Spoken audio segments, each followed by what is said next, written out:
নবী যখন প্রচার করছিলেন কোরআনে কারীম, ওই সময় তাকে মেরে ফেলার জন্য একটা সিদ্ধান্ত নেওয়া হয়েছিল।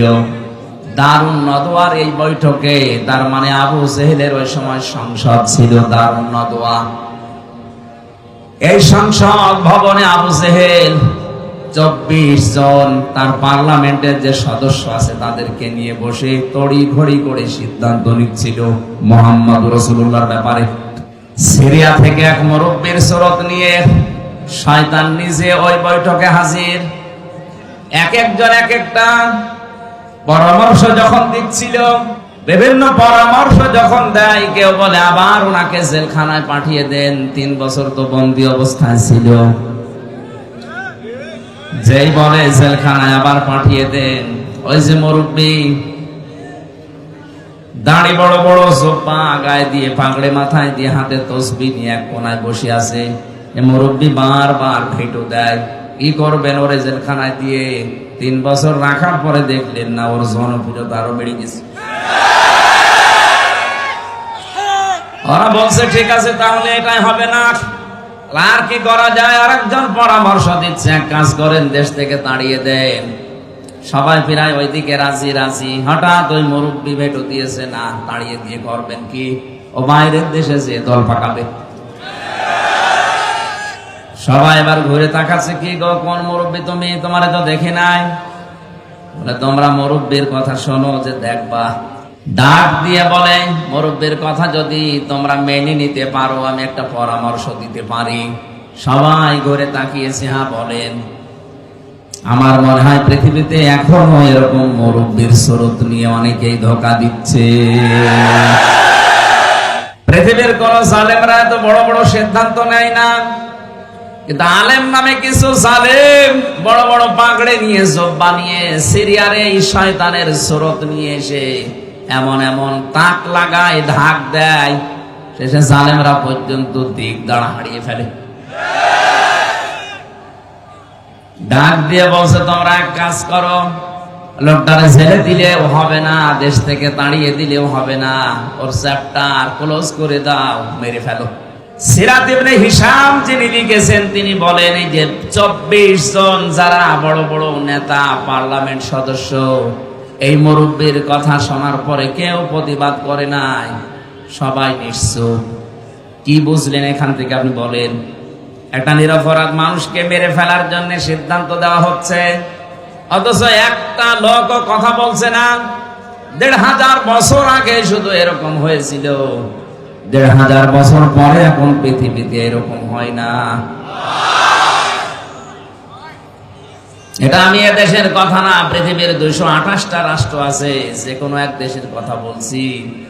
এমনও দেশ আছে বিনা কারণে একজন মানুষকে মেরে ফেলার সিদ্ধান্ত নেওয়া হচ্ছে, অথচ তামাম দেশের মানুষ সব নিশ্চুপ, কিছু বলে না। আপনি আবার ঠিক বলে এই দেশের নাম মনে করি। আমি বলছি কোন দেশের নাম আমি নিজেও জানি না। বলেন তো, যে 24 জন মানুষ নিরপরাধ মানুষকে মেরে ফেলার জন্য একজন সিদ্ধান্ত দিল, আর সব নিশ্চুপ। এরা কি মানুষ না জানোয়ার? সবই তো মানুষের সুরত নিয়ে আছে, একটাও কথা বলে না। আমারও মনে হয় মাঝে মাঝে পৃথিবীটা কেমন যেন হয়ে গেল, বিনা কারণে একজনকে বিপদে ফেলে দেয়, বিনা কারণে একজনের জীবন নাশ হয়ে যায়, গুম হয়ে যায়, আর সারা দেশের মানুষ হাঁ করে তাকিয়ে কিচ্ছু বলে না। আমি জেলখানায় থাকতে এক কারারক্ষী এসে আমার কুতুবউদ্দিন, ওর বাড়ি রাজবাড়ি, রাত 12টার পরে যখন ডিউটি হয়েছে, এসে বলছে, হুজুর একটা গোপন কথা বলি, কাউকে যেন বললেন না এখানে, তাহলে আমার সমস্যা হবে। কি হয়েছে বলে, আমি যেদিন দায়িত্বে ছিলাম মীর কাশেম আলীর, যেদিন ফাঁসি হবে লোকটাকে যেয়ে বললাম, স্যার আর সময় নেই, মাত্র 3 ঘন্টা আছে, আপনি প্রস্তুতি নেন। উনি আমারে বলছে, ভাই কারারক্ষী, এখনো তো সময় 3 ঘন্টা আছে, আমি 2 ঘন্টা ঘুমাই, তুমি আমারে ডেকে দিও। আল্লাহর কসম, আমি আল্লাহকে সামনে নিয়ে বলছে, ও যা যা বলেছে একটাও মিথ্যা কথা না, সবগুলোই এইভাবেই বলেছিল। যে আমি পাহারা দিতে গিয়ে দেখলাম লোকটা ঘুমিয়ে গেল। 2 ঘন্টা পর ওনারে ডাকলাম, ঠিক ঘুম থেকে উঠলো।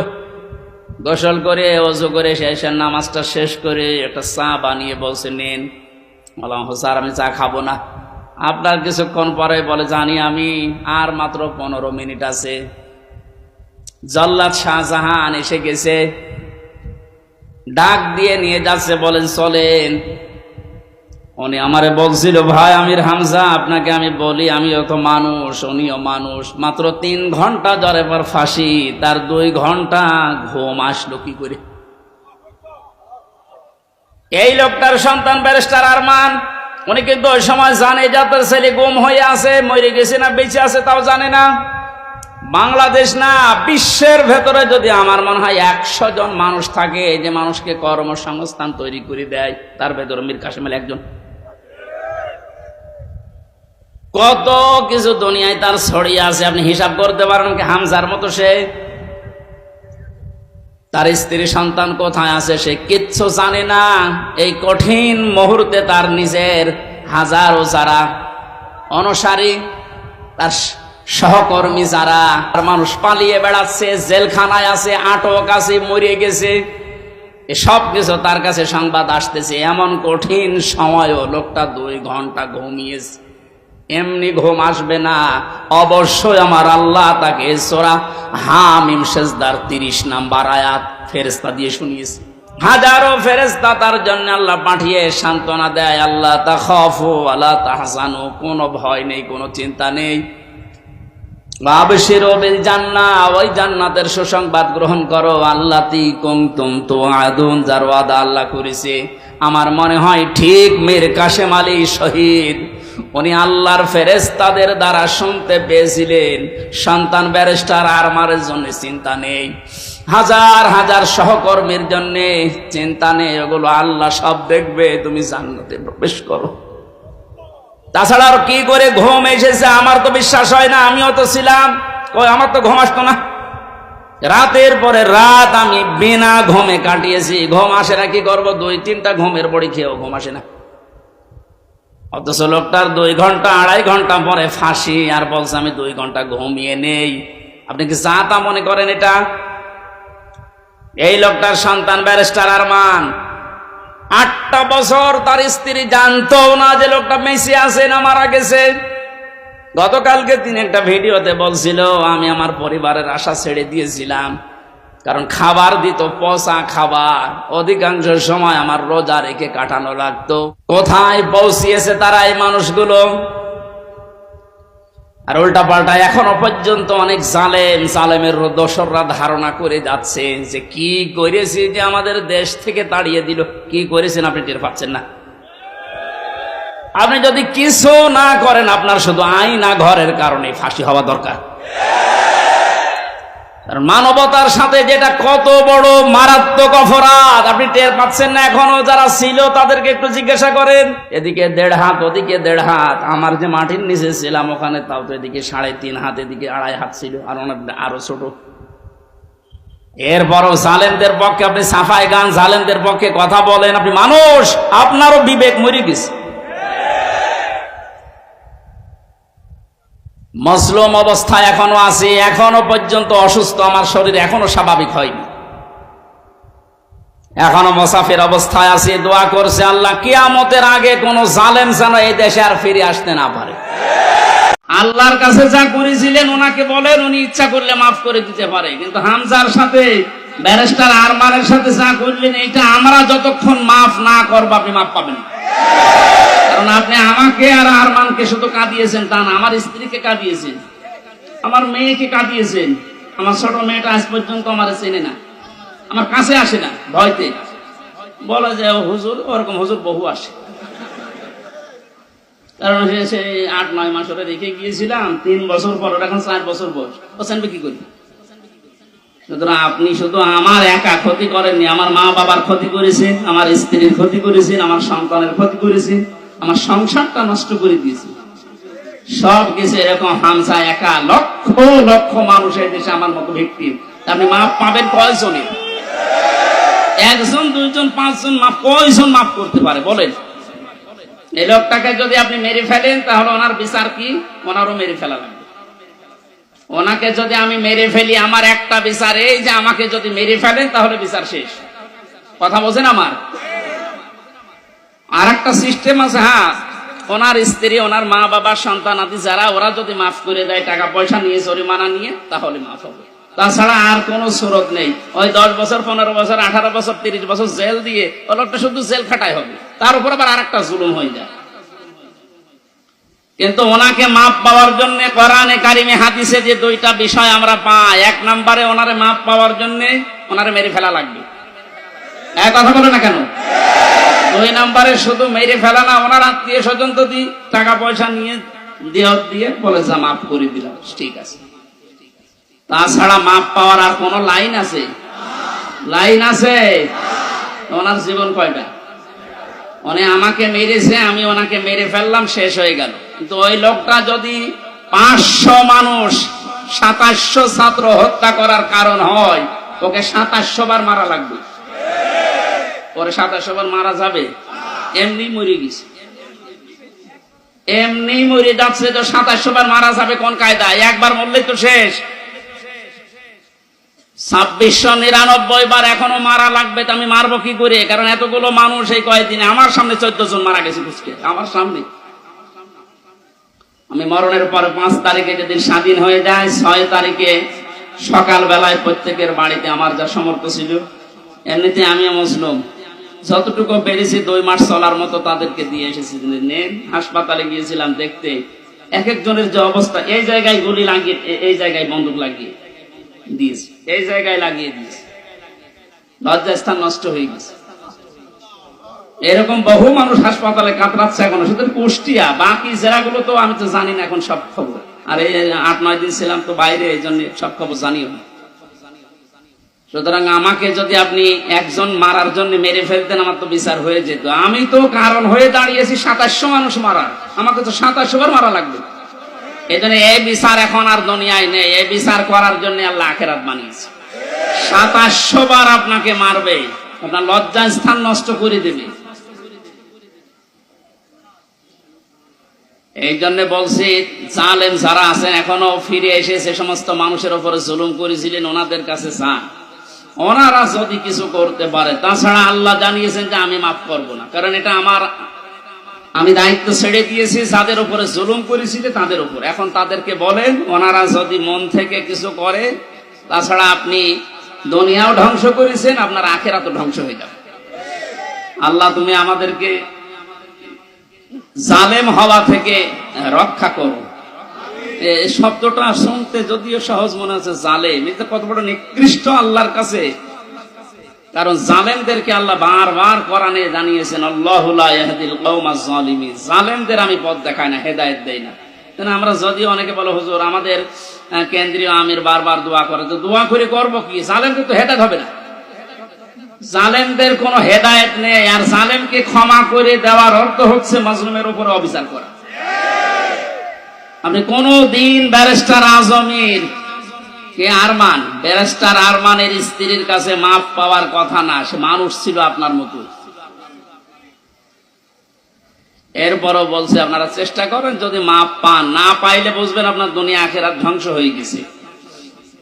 আল্লাহ তুমি আমাদেরকে মাফ করো, বলেন আমিন।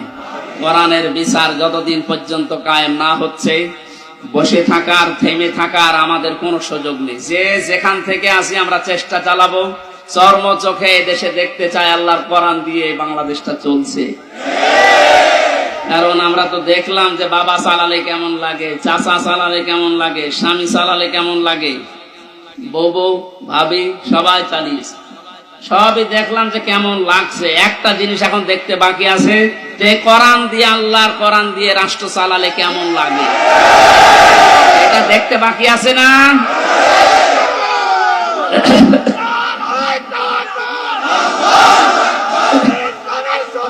কোরআনের পাখি সেই 15-16 বছর আগে একবার বলেছিল যে একটু 12 কোটি জনতা নাড়া দেবে গাছের গোড়া ধরে, দিল্লি গিয়ে পড়বা মামু বাড়ি। ঠিক তাই 10 দিন আগে যার কথায় হাইকোর্ট, জজ কোর্ট, সুপ্রিম কোর্ট, প্রত্যেকটা কোর্ট ওঠা বসা করতো, এখন তার পক্ষে একজন আইনজীবী দাঁড়াবে, কেউ রাজি না। কি তার দলের লোক নেই? লক্ষ লক্ষ মানুষ এই পৃথিবীতে তার ভক্ত ছিল, সন্তান।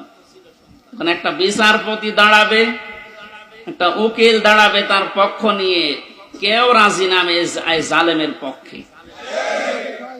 এখন ডিম খেতে খেতে মরছে, ডিমটাও মুখ দিয়ে খেলিতে হয়, কত জায়গা দিয়ে ডিম খাচ্ছে। ওই জায়গাতে যখন আলেমদেরকে মাজায় দড়ি দিয়ে ছাগলের মতো তুলতেন, আমার মতো মানুষ, আপনি জানেন না হামজা কি? ও নিজেও বলতো রিমান্ডে, আপনি কিছু করেন না আমি জানি, কিছু জানেন তো আমার হাতে এই যে এটা বেঁধে দিলেন, এই তো যথেষ্ট, আমি কি পালিয়ে যাব?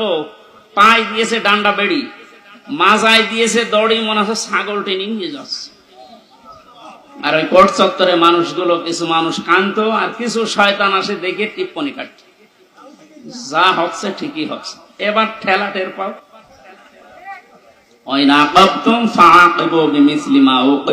যতটুকু আপনার উপরে করা হয়েছে অতটুকু আপনি করেন, ওর চাইতে বেশি না। অতটুকু করলেও আপনি এই 15 বছর দুনিয়ায় বেঁচেও থাকতে পারবেন না। যা করেছেন যদি অতটুকু আল্লাহর ভাষায় আমরা করতে চাই, সত্যি আপনি পারবেন না। এদেশের বহু মেধাবী সন্তানেরা এই কোটার বিরুদ্ধে এমনি আন্দোলন করে না। বিশেষ করে এই 17 বছরের বাস্তবতা আমার জীবনে আমি যতটুকু দেখেছি, আপনি তাকান তো, অনার্স মাস্টার্স করার পরে বিশ্ববিদ্যালয়ে ফার্স্ট ক্লাস ফার্স্ট হওয়ার পরেও নেবে না, দলীয় পরিচয় পেছনে বিএনপি করে, শিবির করে, এই ট্যাগ দিয়ে। আরে ওইগুলো না দেখে আমার মেধা আছে কিনা ওইটা দেখ। কত বড় জুলুমের শিকার বানিয়ে রেখেছিলেন এই ছাত্র জনতাকে বলে। আল্লাহ এমনি এমনি নাড়া দেয়নি। কোরআনের পাখি সেই 15-16 বছর আগে একবার বলেছিল যে একটু 12 কোটি জনতা নাড়া দেবে গাছের গোড়া ধরে, দিল্লি গিয়ে পড়বা মামু বাড়ি। ঠিক তাই করে খাপের খাপ মমতাজের বাপ মিলিয়ে গেছে। আমরা তো কিছু করি না, খালি হাতে, তাহলে একটু নাড়া দিয়েছি, তাও সবাই না, খালি ছাত্ররা। আর একেবারে জায়গা মতো যে পুলিশ, শ্বশুর বাড়ি, আমাদের তো মামার বাড়ি। সুতরাং যারা আল্লাহর মামলার আসামি, ছোটখাটো বিষয় এটা না, অনেক ভারী কথা। আপনি আল্লাহর মামলার আসামি হয়ে গেছেন, কিয়ামতে আপনি উকিল পাবেন কোথায়? দুনিয়ার দিকে তাকিয়ে টের পাচ্ছেন। যাই হোক, আমি সে কথা বলতে চাচ্ছি, আমরা কোরআনে কারিম থেকে কথা শুনতে চাই। এই যে বিচারপতির নামে কলঙ্ক, মানব জাতি হিসাবে একদম কুলাঙ্গার এই যে মানিক। বিচারপতির নাম নিলাম এই কারণে, নাম নিয়েও গুনাহ হবে। ইন্না বাদশা রব্বিকা লাশাদীদ, তোমার রবের ধরা বড় শক্ত ধরা। নৌকা উঠে পালাতে গিয়েও পারে, পারবে কি করে? কারণ ওরে তো আমরা ধরি নাই, ধরেছে কে? যুবকদেরকে আমি আজকে এই মাহফিলে আহ্বান জানাই, শুধু এইটাই না, যেহেতু পরিবর্তন হওয়া আরম্ভ হয়েছে, সংস্কার হওয়া শুরু হয়ে গেছে, আগামীর বাংলাদেশকে ইসলামের হাতে তুলে দিয়ে আপনারা ক্ষান্ত হবেন। যুবকরা যদি ইচ্ছা করে এটা করা সম্ভব কিনা বলেন তো? আজকে এই যে শেজিয়া বাজারে আমি আয়াতটা পড়েছিলাম, রাআইতান নাস ইয়াদখুলুনা ফি দীনিল্লাহি আফওয়াজা। হে নবী, আপনি যখন দেখবেন যে আল্লাহর সাহায্য এসে গেছে, তখন তো বিজয় হবে। দলে দলে পালে পালে মানুষ ইসলামে প্রবেশ করছে, যেটা আমরা এখন চর্মচোখে সারা বাংলাদেশে দেখতে পাচ্ছি। একটু যাদের বিবেক আছে, একদম মরে যায়নি, তারা আজ সবকিছু ভুলে ইসলামে চলে আসছে। কারণ ইসলামের মালিক ওরা জানে যে দেশে জামাত ইসলাম, শিবির, চরমনা, এরা না, ইসলামের মালিক কে? আর যারা আমরা আছি, আমরা ইসলামের খাদেম। সুতরাং ইসলাম প্রতিষ্ঠা করতে গিয়ে, ইসলাম কায়েম করতে গিয়ে বিকাল 5টার আগে কাউকে আমরা আর ষড়যন্ত্র করতে দেব না ইনশাআল্লাহ। এই যে বিচারপতির নামে কলঙ্ক, মানব জাতি হিসাবে একদম কুলাঙ্গার এই যে মানিক। বিচারপতির নাম নিলাম এই কারণে, নাম নিয়েও গুনাহ হবে, কারণ এ মানুষের পর্যায়ে পড়ে না। ইসলামকে এই দুনিয়া থেকে মিটানোর জন্য, বিশেষ করে বাংলাদেশ থেকে যারা ভূমিকা পালন করেছে বেশি, তার ভেতরে এই অবৈধ বিচারপতি আছে। ওর কথাবার্তারা শুনলে শয়তান পর্যন্ত হাসে, বলে আল্লাহ তুমি আমারে শয়তান বানিয়েছো। এটা চোখে দেখনি? আমি মাঝে মাঝে ওরা দেখি আর ভাবি আমি তো শয়তান দেখি না, যদি দেখতাম মনে হয় এরকমই হতো, একটা টাটকা নির্ভেজাল শয়তান। সুতরাং এরকম শয়তানের অনুসারী যারা আছেন তরিন আফরোজ থেকে বহু শয়তানকে 15 বছর দেখলাম।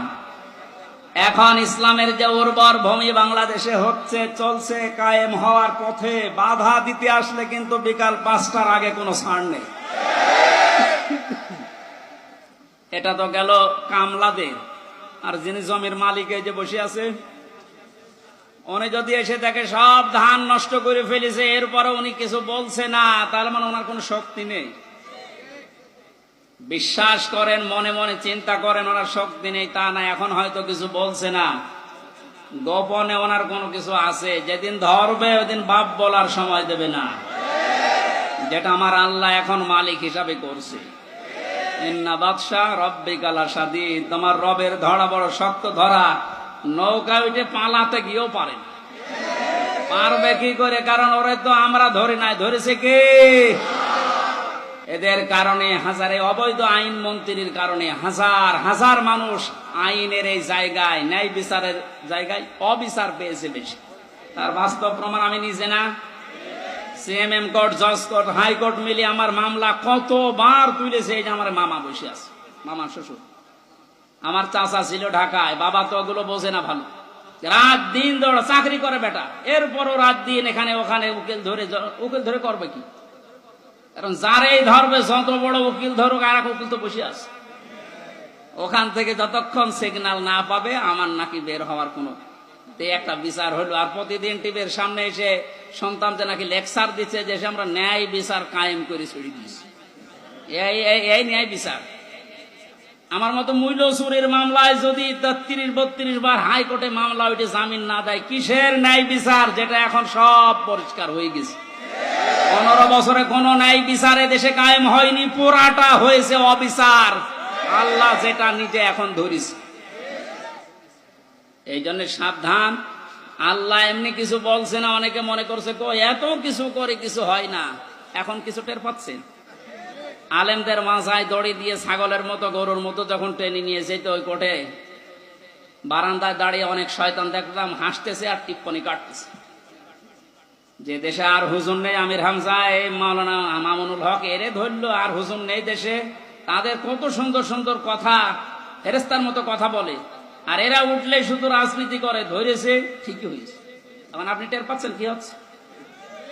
10 দিন আগে যে লোকটা আইন পোড়া চালাতো, সেই লোকটার পক্ষে একটা উকিল পর্যন্ত এখন দাঁড়াতে রাজি। এইটাই আল্লাহর ধরা। এটা কার ধরা? এই জন্য জমিনের মালিক যিনি, উনি যদি ধরে, বাপ বলার কিন্তু সময় পাবেন না। আমরা এখন এই আয়াতটা আল্লাহকে বলছি, আল্লাহ তুমি আমাদেরকে দেখাও যে দলে দলে মানুষ ইসলামে প্রবেশ করছে, এটা যেন আমরা দেখতে পাই, চর্ম চোখে দেখতেছি, এটা যেন আরো বৃদ্ধি বাড়ে। জোরে বলেন আমিন। কারণ জমিনে বহু মানুষ এই যে 52-53 বছর চালিয়েছে, আমরা দেখলাম না? বাবা চালিয়েছিল, স্বামী চালিয়েছিল, চাচা চালিয়েছিল, বউ চালিয়েছে, ভাবি চালিয়েছে। এক কথা বলছে না?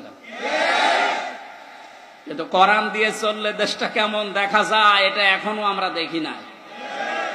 এখন আমরা সবাই একমত, দলমত আর নেই। কোরআন দিয়ে এই দেশ চললে কেমন দেখা যায়, ওইটা আমরা এই চোখে দেখতে চাই।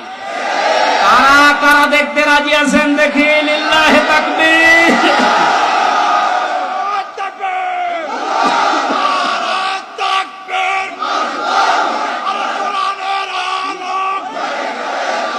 যুবকদেরকে আমি আজকে এই মাহফিলে আহ্বান জানাই, শুধু এইটাই না, যেহেতু পরিবর্তন হওয়া আরম্ভ হয়েছে, সংস্কার হওয়া শুরু হয়ে গেছে, আগামীর বাংলাদেশকে ইসলামের হাতে তুলে দিয়ে আপনারা ক্ষান্ত হবেন।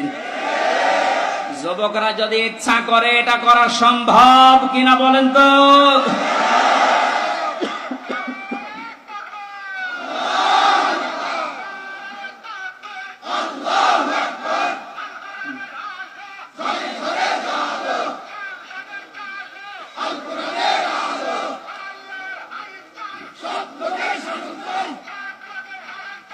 আল্লাহ আইন চাই, আলহামদুলিল্লাহ, তাকবীর যেন আল্লাহ কবুল করেন এবং বাংলাদেশ চোখে যেন দেখান, বলেন আমিন। নিজে অন্যায় করার পর নিরপরাধ কোন ব্যক্তি, কোন জাতি, কোন গোষ্ঠী, কোন দলের উপরে দোষটা যদি চাপিয়ে দেন, আজ হোক কাল হোক, ওইটা কিন্তু প্রকাশ হবে। যদিও এই দেশে হয় না। 2 দিন আগে সিএম কাদেরের বক্তব্য শোনেননি? 1 মিনিট 37 সেকেন্ড উনি বক্তব্য দিয়েছে, সব ফাঁস হয়ে গেছে। সত্য যা বলেছে কথাটা একেবারে খাপের খাপ, মন কাছে বাপ।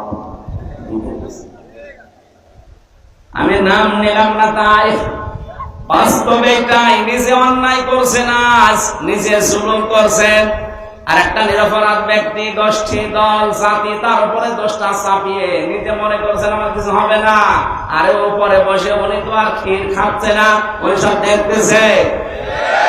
ولا تحسبن الله غافلا عما يعمل الظالمون إنما يؤخرهم ليوم تشخص فيه الأبصار। সূরা ইব্রাহিম 13 নম্বর পারা 19 নম্বর পৃষ্ঠা 12 নম্বর লাইনের 42 নম্বর আয়াতে আছে। এটা ফি জিলালিল কোরআন তাফসিরে পাবেন। আল্লাহ পাক বলেন, হে নবী, আপনি কি মনে করেন যে জালেমদের সম্পর্কে আমি গাফেল, কিছু মনে রাখি না, কিছু খোঁজ রাখি না? কে বলেছে? সবচাইতে বেশি নজর আমার জালেমদের দিকে। যেদিন চক্ষু উল্টিয়ে যাবে, ইন্নামা ইউআখিরুহুম লিয়াউমিন তাশখাস ফীহিল আবসার। মানুষের যেদিন দিক দাঁড়া হারিয়ে যাবে, চোখ উল্টানোর মতো হবে, এই দিন পর্যন্ত ওদেরকে আমি একটু ছাড় দিয়েছি।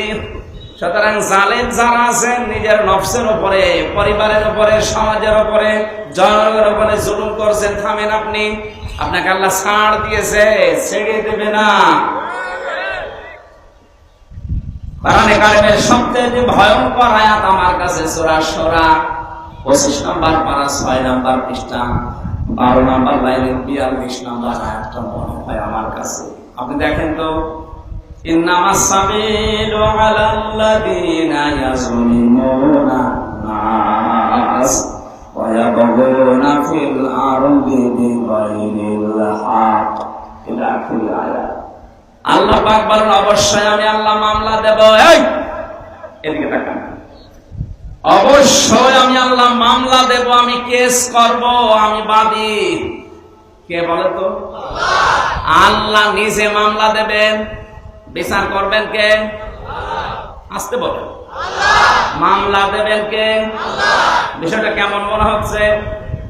আমার যিনি বিচারক ছিলেন হাইকোর্টে, ওই লোকটা যদি বলে আমি আমির হামজার এই মামলার নিজেই বাদী, আমার কোনোদিন জামিন হওয়া সম্ভব?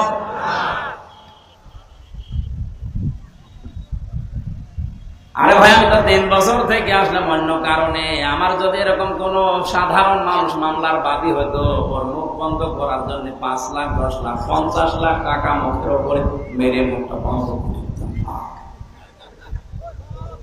মামলার বাদী তো এরকম সলিমদ্দি কলিমদ্দি না। মামলার বাদী একেবারে সরাসরি জিবরাইল। এজন্য ওরে টাকা খাওয়িয়ে কাজ নেই। যে মামলার বাদী যত বড় হয়, বিচার তত ঝামেলা। কি আজকে বাংলাদেশে কারোর বিরুদ্ধে যদি প্রধানমন্ত্রী নিজে মামলা করে, ওইটা তো ছোটখাটো। আল্লাহ বলেন, আমি মামলার বাদী। কাদের? ইয়াজলিমুনা নাস। ইয়াজলিমুনা এটা মুজারে, বর্তমান ভবিষ্যৎ, প্রেজেন্ট ফিউচার। এখানে ইয়াজলিমুনা আল মুসলিমুনা নেই, ইয়াজলিমুনা নাস। যারা মানুষ হয়ে মানুষের উপরে জুলুম করে, তাদেরকে নষ্ট করে, আল্লাহ বলেন আমি নিজে তাদের মামলার বাদী, আমি নিজে মামলা করব। বাংলাদেশে আয়াতটা মিলিয়ে দেখেন, 100 জনের আমার মনে হয় 95 জন এখন আল্লাহর মামলার আসামি। আমরাও। আমার তো আয়াতটা পড়ার পরে ভয় হচ্ছে, এটা আল্লাহবাদী কেস। এখানে যদি পুলিশ এসে কোনো কাজ করে, আপনি যদি বাধা দেন, তাহলে কেস হবে পুলিশবাদী কেস। এক কথা বলছে না কেন? আল্লাহর কাছে বাধা এটা, কারণ মানুষ আল্লাহর, এই মানুষের উপরে জুলুম করলে মামলা দেবে কে? এটা কি বাদী কেস? আল্লাহবাদী কেস। কি বাদী? বাংলাদেশে হাজার হাজার মানুষ এখন আল্লাহবাদী কেসের আসামি। বিচারপতি যদি বলে আমি তোর মামলার বাদী, তুই আর জামিন কিয়ামতের আগে পাবি না, আল্লাহ নিজে মামলার বাদী, বলেন আপনাকে কোন বাবা জামিন দেবে? বলেন। আপনি তো আশা করে আছেন না আমি বড় পীরের মুরিদ, ও পীরের কি হবে? ও তো আসামি, ও আসামি না? আর আমার কোরআন পড়ার পরে যতটুকু ধারণা বিশ্বাস জন্মিয়েছে, কিয়ামতের দিন সূরা আবাসার তাফসিরে আছে, প্রথমে মানুষের কাছ থেকে তার ভাই পালিয়ে যাবে, তার মা পালাবে, তার বাবা পালাবে, তার বউ পালাবে, তার সন্তানাদি পালাবে, তার আশপাশের লোক যারা ছিল তাকে সাহায্য করত, আশ্রয় দিত, তার ফাসিলাতি হিল্লাতি তুবি, এরা পালিয়ে যাবে। কুষ্টিয়ার ভার্সিটিতে থাকাকালীন কুষ্টিয়ায় একটা ছেলে আমার কাছে পড়তো, ছোট, ওরে আমি পড়াতাম সকালে, যে আমাদের ছোট নদী চলে বাঁকে বাঁকে। আমার কাছে একদিন বলছে, হুজুর দাঁড়ান, আমাদের ময়াকার দয়কার র 4টা অক্ষর লাগে লিখতে, 3টা হলে হবে না কেন? আমি জানি না। না, আমি আপনার কাছে পড়বো না। আপনি যদি আমাদের লিখতে 4টা অক্ষর লাগে, কেন 3টা হলে হবে না? আপনি বলতে পারছেন না, আমি এ পড়া পড়বো না। আগে বলেন কেন লাগে, এরপরে আমাদের ছোট নদী বলবো, তাছাড়া বলবো না। অথচ এখনো দুধ ছাড়েনি। এতটুকু বাচ্চা যদি এক লাইনের প্রথম শব্দ পড়ার পরে দ্বিতীয় শব্দে যেতে না চায়, কি হয়েছে আপনার? বুড়ো হয়ে গেলেন, আজ পর্যন্ত কোরআনে কারীম অনেকে পড়তে পারে, কিন্তু আল্লাহ যে কি বলতে চায় বোঝে না, এরকম মানুষ নেই। আপনি তো হক আদায় করতে পারছেন না, কোরআন আপনার কাছে আছে, এই কথা আপনি বলতে পারেন না, কারণ এটা 1 নম্বরের শর্ত, আপনাকে পড়তে হবে শুদ্ধ করে। আমি আল কোরআন রিসার্চ ফাউন্ডেশনের সদস্য ছিলাম, ওই সময় জরিপ পেয়েছিলাম, এই দেশে 100 জনের 95 জন কোরআন শরীফ শুদ্ধ করে পড়তে পারে না। এই রিপোর্ট খুব ভালো রিপোর্ট। 5 জন পারে, তার ভেতরে 4 জন পড়ে, বোঝে না। বলেন তো এই রিপোর্টও কি খুব ভালো? কি আশ্চর্য দুনিয়া, 96% মানুষ এখানে মুসলমান, আর 100 জনের 95 জন আল্লাহর এই কোরআন, এই চিঠি পড়তেই পারে না শুদ্ধ করে। ওই যে মানুষ মরে গেলে দেখি পাশে বসে পড়ে, ও যে কি পড়ে, নতুন জিবরাইল মনে হয় নাজিল করছে, আন্দাজে সুর করেছে, টান দিতে আছে যতক্ষণ শরীরে দম আছে। অর্থ পাল্টালে থাক, নাই থাকে থাক, যায় যাক, ও পড়তে আছে। এখানে একটা মাসলা বের হয়, মানুষ মারা গেলে পাশে বসে কোরআন পড়া, এটা আপনি বানিয়েছেন, এটা ইসলাম না। আর আমার যতটুকু ধারণা, মানুষ মরে গেলে পাশে বসে কেউ যদি কোরআন পড়ে, ওই লোকটা যদি কোরআনের উপরে আমল না থাকে, ওর আযাব আরো বাড়বে। আর এরকম মানুষের পাশে আমরা দেখি বেশি পড়া হয়। সারা জীবন সুদের ব্যবসা করেছে, ওর ছেলে 10 জন হাফেজ নিয়ে বলছে আমার বাপ মরে গেছে, পড়েন। ও হাফেজ সাহেব বলছে লা তাকুলুর রিবা আদাফাম মুদাফা, যে চক্রবৃদ্ধি হারে সুদ খেয়েও না। ও তো সারা জীবন ওইভাবে সুদ খেয়েছে। এই কথা বলছে নাকি? অনেকে চালাকি করে টাকাগুলো সব ব্যাংকে রেখে সুদের টাকা নিজের নামে তাও রাখে না, রাখে বোর নামে। আমার বাড়ি কুষ্টিয়া থানাপাড়ায়, বড় বাজারে একবার দেখি এক মুরব্বী শুধু বসে বসে, কি চাচা কোনো কাজ কাম নেই, সব সময় দেখি বসে থাকেন, যে না কোনো কাজ করি না। খান কি? আপনি তো শহরে থাকেন, টাকা লাগে, কোথায় পান? বাবার জমি ছিল, চড়া দামে বিক্রি করে ব্যাংকে রেখে দিয়েছি, ওখান থেকে টাকা আসে, লাভ, ওইটা তুলি খায়, আর আমি আল্লাহ আল্লাহ করি। আপনি যা আল্লাহ আল্লাহ করছেন, যে সুদের টাকা খেলে গোনা হয় জানেন না? তো জানি, টাকা তো আমার নামে রাখিনি, চালাকি করে আমি রেখেছি তোমার চাষির নামে। যদি গোনা হয় ওই মহিলার হবে, আমার কোনো অসুবিধা নেই। এরপরেও যদি ধরা খেয়ে যায়, এই যে জিকির করছি, এই জিকির আর ওই গোনা কাটাকাটি, মাঝখানে জান্নাতে যাবো ফাও। আপনি হাসেন, এরকম ধান্দায় যারা আছে সারা জীবন সুদের ব্যবসা, ঘুষের কারবার করে মরে গেল, আর তার ছেলে আপনাকে 2000 টাকা দিয়ে এনে বলছে কোরআন পড়েন। আরে বেটা, আপনার আযাব তো আরো বাড়বে, আপনার বাপের আযাব। মরণের সময় ফেরেশতা আসে না, ওই এসে বলবে, এই বেটা কি পড়ে হাফেজ সাহেব, তোর জীবন এটা ছিল, তুই তো চক্রবৃদ্ধি হারে সুদখোর। তখন আমার মনে হয় পাগলকে যদি বলা হয় ভাই নৌকা নাড়াবি না, ও বলে আমার মনে ছিল না। ফেরেশতা বলবে আমাদের তো মনে ছিল না, এই আয়াত পড়ে পড়ে আমাদের মনে করিয়ে দিছে, দে মুগুর। শুদ্ধ করে পড়া শিখতে হবে আপনাকে। 2 নাম্বার, আপনাকে এটা বুঝতে হবে, কোরআন বোঝা খুব কঠিন বিষয় না। ওয়ালাকাদ ইয়াসসারনাল কুরআনা লিযিকরি ফাহাল মিন মুদ্দাকির। এই কোরআন আমি সহজ করে দিয়েছি শেখার জন্য, উপদেশ নেওয়ার জন্য। কেউ আসো কি এমন? আল্লাহ আফসোস করছেন, ঢাকাবাসী আল্লাহরে আফসোস আপনারা থাকতে দেবেন। রমজানুল মোবারকে কোরআন নাজিলের মাসে আজকে সিদ্ধান্ত নিয়ে যান, যতদিন কোরআন শিখতে না পারি আমি মরব না। আপনি তো মরবেনই, কোরআন শেখা অবস্থায় মরলে আপনি তালেবে ইলম হয়ে মরলেন, আর তালেবে ইলমের কোনো হিসাব নেই। সুবহানাল্লাহ বলতে পারেন না? তাহলে এই সুযোগটা আজকের দিন থেকে কাজে লাগাবেন। শিখতে শিখতে যদি মারা যান, তালেবে ইলম আপনি, না শিখতে পারলেও আপনার আর অসুবিধা নেই। কেউ যদি বুড়ো বয়সে শিখতে চায়, যদি উচ্চারণ হতে না চায়, নবীজি বলেন ওর ডবল সওয়াব হবে। আশা করছি রমজানুল মোবারকটা কাজে লাগাবেন। 5টা দিন তো চলেই গেল, মাত্র আর 25 দিন আছে। এরপরও যদি কারো বিবেকের দরজায় ধাক্কা না লাগে, আমার মনে হয় ওর কুকুরে প্রসাব করেছে বিবেকের উপর। 3 নাম্বারে আপনাকে বুঝতে হবে, শুধু বুঝেই শেষ না, যতটুকু বুঝবেন ততটুকু প্র্যাকটিক্যাল লাইফে মিলাবেন। 4 নাম্বার, এটা আমি মানুষকে মানাতে চাই, ওই পরিবেশ তৈরি করে দেব, এমন একটা পরিবেশ কায়েম করব, এমন একটা সমাজ বানাবো যে সমাজে জেনা হবে না, যে সমাজে ঘুষ নেওয়ার লোক পাওয়া যাবে না। কথা বলেন ঠিক কিনা? এ কোরআন দিয়ে আমি এমন একটা সমাজ তৈরি করব যে সমাজে ঢোল পিটিয়ে যাকাত নেওয়ার মানুষ খুঁজে পাওয়া যাবে না।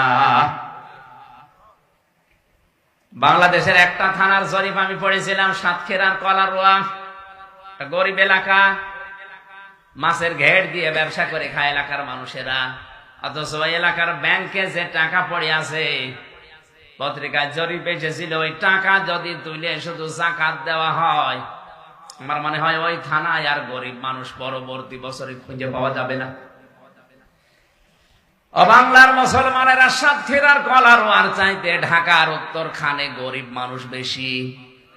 বলেন, এখানেও ব্যাংকে যে টাকা পড়ে আছে, সরকারের দায়িত্ব সারা বাংলাদেশের শুধু ব্যাংকের যাদের টাকা পড়ে আছে, টাকার কোনো কাজ নেই, ওই টাকার যদি যাকাত আদায় করে সঠিকভাবে বন্টন করা হয়, 3 বছরের ভেতরে এই দেশ দারিদ্র মুক্ত হয়ে যাবে। কারণ আল্লাহর বিধান মানতে গেলেই বরকত আসবে। কথা বলেন না কেন? আল্লাহর এই বিধান বাদ দিয়ে যখন সুদের কাজ কারবার চালু করেছে, আল্লাহ বরকত তুলে নিয়েছে, তখন অভাব দেখা দিয়েছে। এজন্য আমাদের উচিত হচ্ছে কোরআন যেন মানুষ মানতে পারে সেই পরিবেশ তৈরি করে দেওয়া। আমি বলছি কোরআন আমি পেয়েছি, কই আমি তো দেখলাম না, কোরআন শুধু ঘরে আছে, আমরা কোরআন এখনো পাইনি। 2 নাম্বারে, কোরআন পেলেই হবে না, দুনিয়ার হাসানা, আল্লাহ পাক বলেন কোরআনের হেদায়াত পাওয়া। বাংলাদেশে 100 জনের আমার মনে হয় 98 জন এখন কোরআনের হেদায়েত থেকে বঞ্চিত।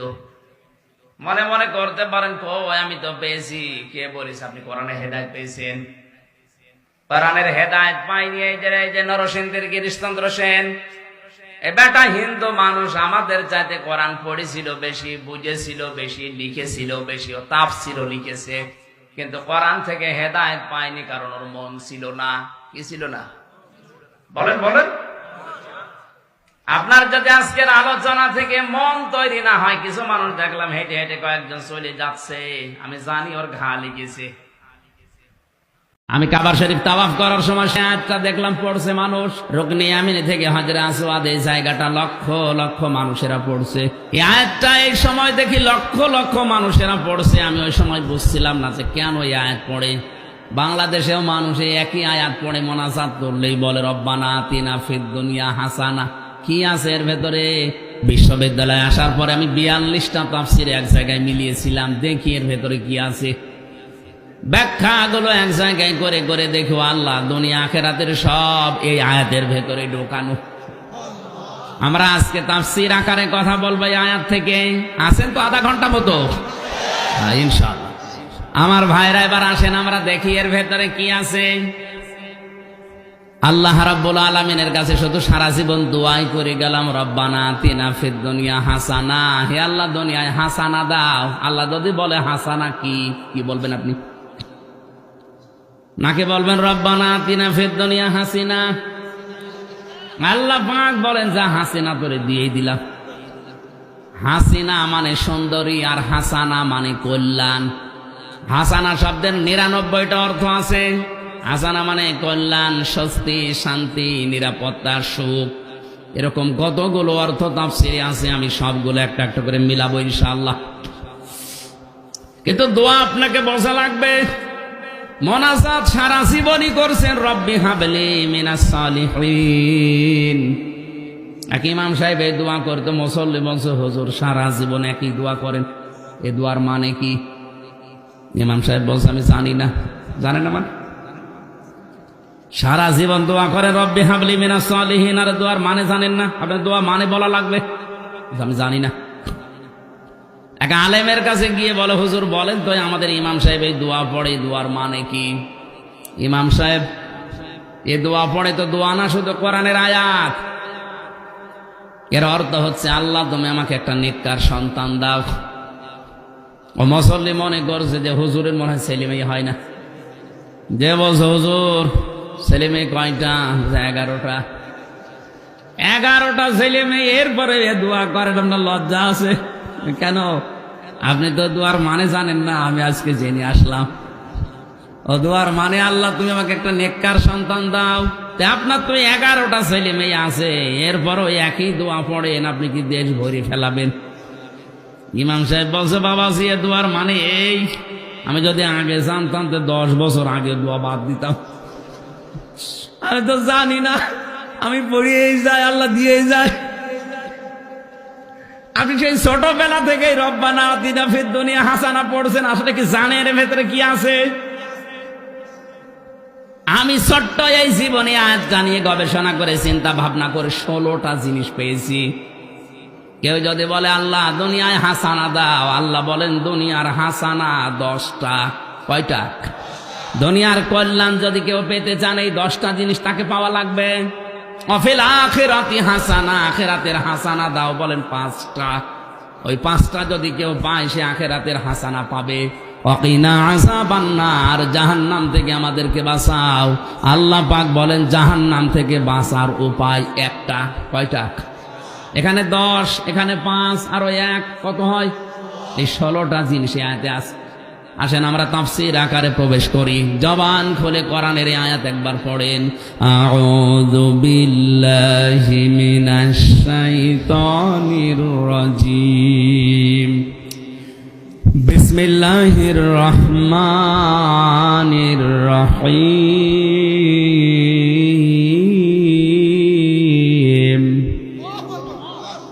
ومنهم من يقول ربنا آتنا في الدنيا حسنة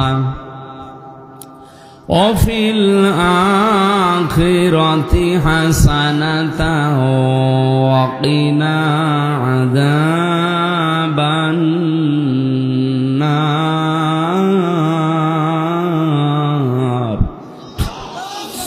সূরা বাকারা কোন সূরা? 286টা আয়াত আছে, 40টা রুকু আছে।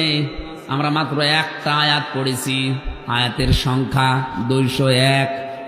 আপনি ভাবেন তো এই একটা আয়াতের ভেতরে যদি আমার মতো ছোট মানুষের দৃষ্টিতে এত কথা ধরা পড়ে, ওরা কোরআন শরীফের 6666 আয়াতে কত কথা আছে আপনারা মাথায় ধরবে না। এই জন্য আল্লাহ জানিয়েছেন কোরআনে, কুল্লাউ কানাল বাহরু মিদাদাল লিকালিমাতি রব্বি লানাফিদাল বাহরু ক্বাবলা আন তানফাদা কালিমাতু রব্বি ওয়ালাউ জিনা বিমিসলিহি মাদাদা। হে নবী, আপনি বলেন তামাম দুনিয়ার সব পানি যদি কালি হয়ে যায়, যত গাছ আছে সব যদি কলম হয়ে যায়, দুনিয়ার জিন আর মানুষেরা যদি তোমার রবের এই কথার ব্যাখ্যা লেখা শুরু করে, তামাম দুনিয়ার পানি একদিন শুকিয়ে যাবে, কোরআনের ব্যাখ্যা লিখে কোনোদিন শেষ হবে না। এই জন্য কোরআনে কারিমের তাফসীর শুনতে হলে এরকম মন নিয়ে শুনতে হয়, দিলের কান লাগিয়ে থাকবেন। অমিনহুম, তাদের ভেতরে অনেক মানুষ এমন আছে, মাইয়াকুলু, যারা বলে, বুঝতেছেন? দুনিয়ার ভেতরে অনেক মানুষ এমন আছে, আল্লাহ বলেন তারা বলে, ইয়াকুলু, এটা মুজারি, বর্তমান, ভবিষ্যৎ, প্রেজেন্ট, ফিউচার, এখন বলছে, ভবিষ্যতেও বলবে। এরকম কিছু মানুষ আছে। কি বলবে? রব্বানা আতিনা ফিদ দুনিয়া হাসানা, হে আল্লাহ তুমি আমাদেরকে দুনিয়ায় হাসানা দাও, কল্যাণ দাও।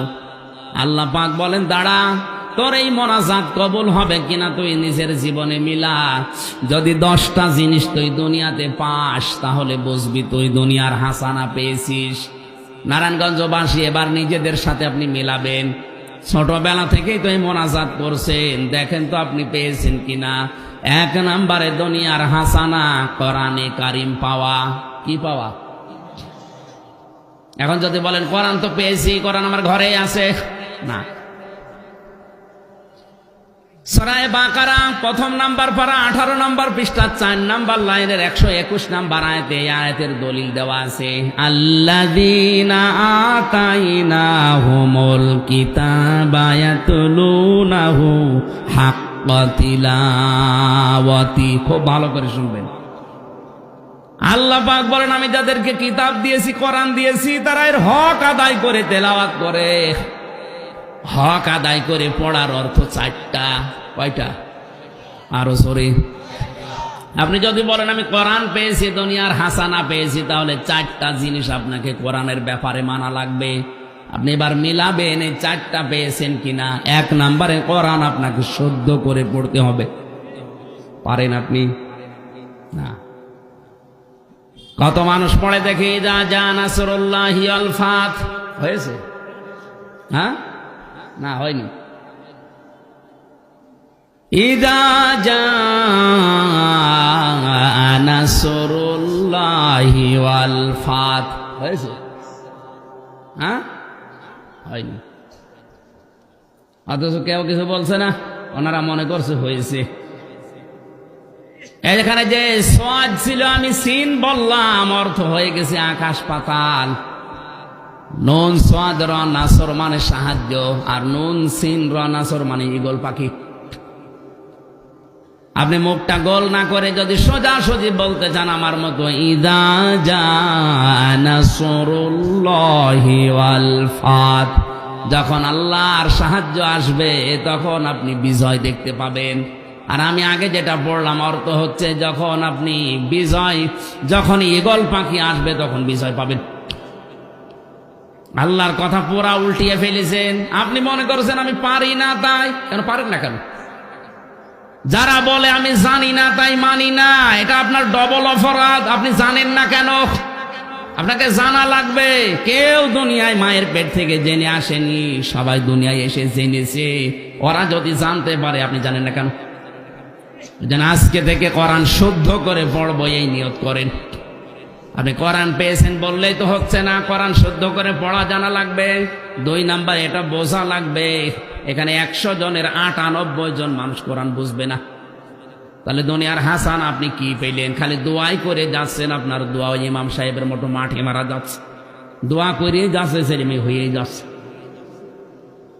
রব্বানা আতিনা ফিদ দুনিয়া হাসানা শুধু বলা না, কোরআন আপনাকে পাওয়া লাগবে। এটা দুনিয়ার হাসানা। দুনিয়ার, আরো জোরে বলেন, আর কোরআন পাওয়ার অর্থ 1 নাম্বার শুদ্ধ করে পড়া, 2 নাম্বারে বোঝা, 3 নাম্বারে যতটুকু বুঝবেন ওর উপরে আমল করবেন।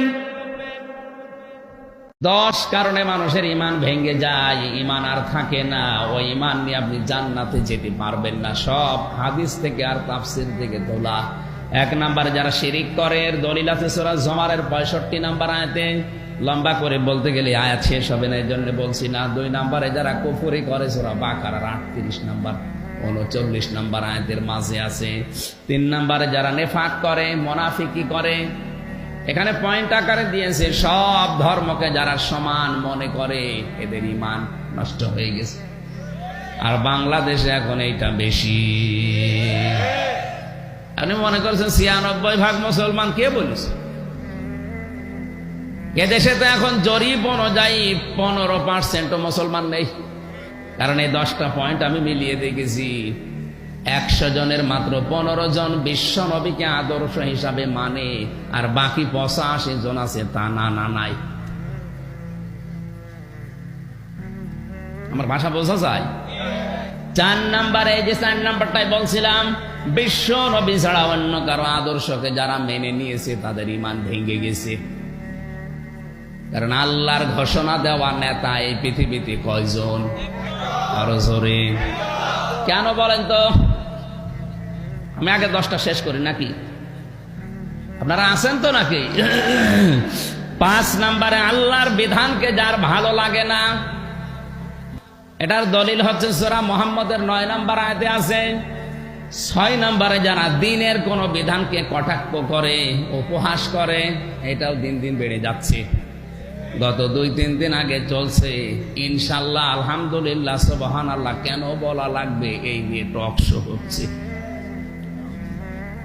এটিএন বাংলার দায়িত্বে যারা আছেন, ইসলাম বিরোধী কোনো কথা প্রচার করবেন না, তাহলে বাংলাদেশের জনগণ এটিএন বাংলাকে প্রত্যাখ্যান করবে। আপনার এই কথা যারা বলেছে তাকে আগে জনতার সামনে মাপ চাইতে বলেন। কারণ ইনশাআল্লাহ এ শব্দ আল্লাহ নিজে দিয়েছেন কোরআনে। এই কথা বলেন না। বিশ্ব নবী একবার ইনশাআল্লাহ বলেন, এজন্য 12 দিন ওহী বন্ধ ছিল। নবীজির মতো মানুষকে আল্লাহ 12 দিন পর্যন্ত অপেক্ষা করিয়েছেন যে ইনশাআল্লাহ কেন বললেন না। আর যারা ইনশাআল্লাহর বিরুদ্ধে, আলহামদুলিল্লাহ, সুবহানাল্লাহ, মাশাআল্লাহ, এই শব্দগুলোর বিরুদ্ধে, বুঝতে হবে এরা সরাসরি আল্লাহর বিরুদ্ধে। এই জানোয়ারগুলো মারা গেলে এদের কোনো জানাজা দেশে হবে না। কারণ যারা আল্লাহর সাথে দুশমনি করে এরা কাফের, এরা মুশরিক। কথা বলেন, কোন কাফেরের জানাজা জায়েজ আছে? কোন মুশরিকের? নবীজি নিজের আপন চাচা আবু তালেবের জানাজার নামাজ পড়াতে গিয়েছেন, কবরে দোয়া করেছিলেন, আল্লাহ ফেরত দিয়েছেন। হাত নামান। কার জন্য দোয়া করেন? সূরা তাওবার 113 নাম্বার আয়াত দলিল, মা কানা লিন্নাবিয়্যি ওয়াল্লাযীনা আমানু আইয়াস্তাগফিরু লিল মুশরিকিন। আল্লাহ পাক বলেন, হে নবী, কার জন্য হাত তুলেছেন আপনি হাত নামান। এটা আপনার চাচা আমি জানি, কিন্তু লোকটা মুশরিক। লোকটা কি? কোন মুশরিকের জন্য কোন নবী, কোন ইমানদার দোয়া করবে, মাগফিরাত কামনা করবে, এটা জায়েজ নেই, এটা শোভনীয় না, উচিত না, এটা বৈধ না। আল্লাহ নিজে বলছেন এটা বৈধ না। ওয়ালাউ কানু উলি কুরবা, যদি ওইটা আপনার আত্মীয় হয়, নিকট আত্মীয়। ও কক্সবাজার বাসী, আপনার বিবেকের তালা কি এখনো খুলবে না? নবীজির মতো মানুষ, আপন চাচা মুশরিক, হাত তুলে আছে, আল্লাহ হাত ফেরত দিয়ে দিচ্ছে। আর বাংলাদেশে টাটকা মুশরিক গুলো মরে যায়, আর আমরা দোয়া করে জান্নাতে দিয়ে আসি, মনে হয় কন্ট্রাক্টর ইবলিস। ধোঁকাবাজি বাদ দেন। শক্ত হওয়া লাগবে। কোন মুশরিকের, কোন কাফেরের জানাজা পড়া জায়েজ নেই, হারাম। জেনে শুনে কোন হারাম কাজ করবেন। আজকে থেকে এই 10টা পয়েন্ট মনে রাখবেন, যাদের ভেতরে পাওয়া যাবে এদের ঈমান নেই। আর ঈমান না থাকলে আমরা তাদের বেঈমান বলি। আর জোরে, কোন বেঈমানের জানাজার পড়া জায়েজ আছে? কবরে দেওয়া, মাগফিরাত কামনা করা, 100টা কেন 1000টা গরু জবাই করে দিলে শুধু পানিতে ফেলা হবে, কিছু হবে না। মনে করছেন না চট্টগ্রামে আওলাদে রসুল আছে, দোয়া করালে পার? কিসের আওলাদে রসুল? নবীজি হাত তুলে বসে আছে, হাত ফেরত দিয়েছে, আওলাদে রসুলের খবর আছে। এরা আইওয়াশ করা হচ্ছে, আমাদেরকে এটা বন্ধ করা লাগবে। সব ধোঁকাবাজি, যারা সব ধর্মকে সমান মনে করছেন, আপনার ঈমান নেই। কারণ ধর্ম পৃথিবীতে একটাই, আল্লাহর নিকটে, তার নাম ইসলাম। আর দুনিয়ায় যা আছে সব বানোয়াট, মানুষ বানিয়েছে। এখন যদি এই কথাকে নিয়ে বলে গে ধর্মের প্রতিও কটাক্ষ করছে, আরে ভাই কোরআনের কথা, ইসলামের কথা আমি বলবো না? সূরা আলে ইমরানের 19 নম্বর আয়াত, ইন্নাদ-দীনা ইনদাল্লাহিল ইসলাম, আল্লাহর কাছে একটাই ধর্ম, তার নাম কি? ইসলাম। ওমাই ইয়াবতাগি গায়রাল ইসলামি দীনান ফালা ইউকবালা মিন, সূরা আলে ইমরান 85 নম্বর আয়াতের প্রথম অংশ। দুনিয়া যারা ইসলাম বাদ দিয়ে অন্য কোন ধর্ম, অন্য কোন নিয়ম নীতি নিয়ে আল্লাহকে খুশি করতে চাইবে, ফালা ইউকবালা মিনহু, ওর জীবনের কোন ইবাদত বন্দেগী কবুল হচ্ছে না, হবে না। এ কথাটা না জেনে যদি আপনি ভুল বুঝে অন্য কোন ধর্ম মেনে মারা যান, কিয়ামতে তো আমার ধরবেন। এই জন্যই তো সঠিকটা বললাম। এখন আপনার বিবেকের ওপরে, আমার জোর করার কিছু নেই, কারণ আমার হাতে তো কিছু নেই। লাস্তা আলাইহিম বিমুসাইতির, হে নবী, আপনাকে দারোগা পুলিশ করে পাঠায়নি যে পিটিয়ে মানুষ হেদায়েত করা লাগবে, দরকার নেই। সঠিকটা তুলে ধরেন, যার ইচ্ছা হয় সে মানবে, যার ইচ্ছা হয় সে না মানুক, আমি তো আছি। ইন্না আ'তাদনা লিয-যালিমিনা নারা, জালেমদের জন্য আমি আল্লাহ আগুন তৈরি করে রেখেছি। জোরে বলেন নাউযুবিল্লাহ। কক্সবাজারবাসী একটু খেয়াল করেন তো, আমার তো মনে হচ্ছে পয়েন্টগুলো পড়ার পরে বাস্তবতার সাথে মিলিয়ে কত মানুষের যে ঈমান চলে গেছে, ও নিজেও টের পায়নি এখনো। মনে করছেন না আমি ছোটবেলায় আগা কেটে রেখেছি, এটা তো ছাগলও কেটা আছে। ছাগল মুসলমান? ওইটা কেটে দিলে যদি আপনি মুসলমান ভাবেন, তাহলে ছাগলকেও আজকাল মুসলমান ভাবা লাগবে। এই কথা বলছেন না কেন? 6-7 নম্বরে যারা জাদু করে, 8 নম্বরে যারা মুসলমানদের বিরুদ্ধে ষড়যন্ত্র করে, এটা তো দেশে নেই। 9 নম্বরে কাউকে যারা ইসলামের ঊর্ধ্বে মনে করে, আজ ধর্মীয় বিষয় হোক, জেনারেল বিষয় দেখেন, অনেকে একেবারে ইসলামের উপরে তুলে ফেলিস। আরে ভাই, আপনার তো আর ঈমানই নেই। ইসলামের ঊর্ধ্বে পৃথিবীতে কেউ আছে?